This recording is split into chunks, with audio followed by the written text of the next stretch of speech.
السلام علیکم، جگادوں میں آپ کو خوش آمدید کہتا ہوں۔ پاکستان میں باجوہ ڈاکٹرین مکمل طور پر ناکام ہو چکی ہے۔ جس باجوہ فارمولے کو امپورٹڈ حکومت کے ذریعے پاکستان پر مسلط کیا گیا، اس باجوہ فارمولے نے پاکستان کی معیشت کی چولیں ہلا دی ہیں۔ آج امپورٹڈ وزیر اعظم شہباز شریف کی حکومت میں ڈالر نے ڈبل سینچری مکمل کر لی ہے، یعنی کہ ڈالر پاکستان کی تاریخ میں 200 روپے کا ہو چکا ہے۔ یہ ایک نیا ریکارڈ ہے جو اس ہائیبریڈ امپورٹڈ حکومت کو مسلط کرنے کے نتیجے میں پاکستانیوں کا مقدر بن چکا ہے۔ اس ڈالر کی اونچی اڑان کی وجہ سے پاکستان میں مہنگائی کے ایک نئے طوفان کو پریڈکٹ کیا جا رہا ہے، مگر بدقسمتی کی بات یہ ہے کہ یہ نظام جن لوگوں نے مسلط کیا وہ اس کی بنیاد تھی کہ شہباز شریف آئے گا، ملک کو مہنگائی، بے روزگاری اور غربت سے نجات دلائے گا۔ حکومت میں آنے سے پہلے تحریک عدم اعتماد کی بنیاد مہنگائی کو قرار دیا گیا تھا اور کہا گیا تھا کہ اگر اس حکومت کو گھر نہ بھیجا گیا تو پھر پاکستانی 2 وقت کی روٹی کو ترسیں گے۔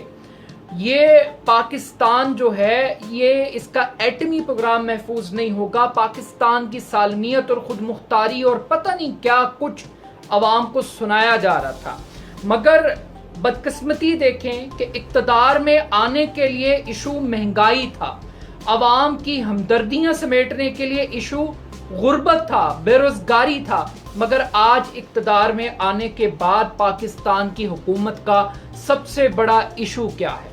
پاکستان کی حکومت کا سب سے بڑا ایشو اس وقت انتخابی اصلاحات ہے۔